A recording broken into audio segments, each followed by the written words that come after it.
We all want to be happy, but what does that even mean? Is it the warm feeling of the sun on your skin after the cold months? Is it the love of a newborn?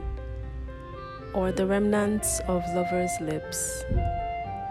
I decided to go searching for how to be happier, but I discovered something far more interesting. So I often hear people say, I just want to be happy. And while this is a valid sentiment, what does one do when happiness seems elusive? I started off this journey by looking for a definition. After all great quests must start with a what before the how or the why. And so a while back, I took a mini poll and asked some of my friends what happiness meant to them. And to some, it was cozying up with a special someone, while to others, it was jokingly cozying up to money. Or maybe that wasn't a joke.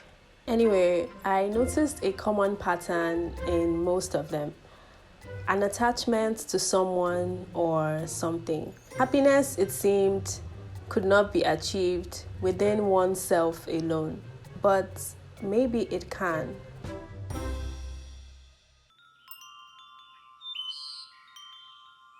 I came across an interesting theory on happiness and how it exists in three forms: the happiness of pleasure, of grace, and of excellence. Now, while the author had described the happiness of pleasure as sensory, for example, the taste of a delicious meal, and that of grace as gratitude, I found the one on excellence the most interesting. And this is because it was rooted in resilience and actively working towards something, which then places the emphasis on the journey rather than the destination. And so now that I had found a relatively stable what and definition, I went looking for the how, what next? And this is where things got a bit more tricky. For decades, man has sought out shelter and food and safety. But the concept of happiness didn't really matter if you couldn't find a meal or didn't even know if you'd be something else's meal. So, hear me out. Am I saying happiness is a bad thing? No, it's inherently a good thing. But the problem with chasing happiness is the assumption that one doesn't already have it, or at least doesn't have enough of it. And I'm sure you can see why that would be problematic.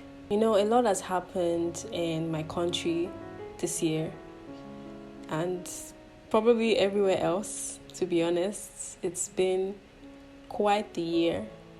But if there's one thing it's made me more aware of, ironically, it's that there has to be more to life than chasing happiness. So I was experiencing something I later found out to be called survivor's guilt, and maybe I will talk about overcoming this in another video. But that's kind of what spurred this spontaneous turning point. I realized that even if something happy was happening to me or in my immediate environment, I found it a bit difficult to be truly happy because everywhere else seemed to be in chaos. And so it had me thinking, happiness is here, but I still couldn't experience it. And I tried everything I could, every distraction, music, and in that moment, I found a better option.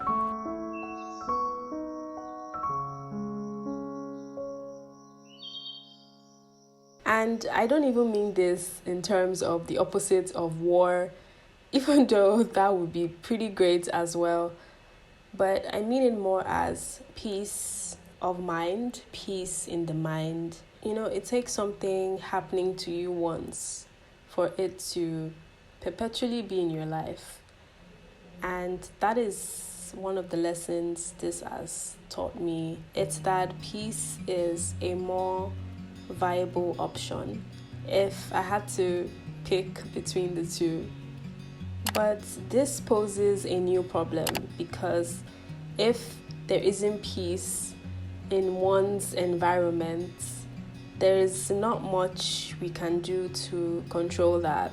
So maybe we can do something about the one within us. And even though by nature some of us are more tempered, I still think that's not entirely impossible to achieve. I feel like my thoughts on this were a bit scattered. I was just really excited to share this. One of my biggest priorities is mental health, and that's definitely something that we will be exploring more.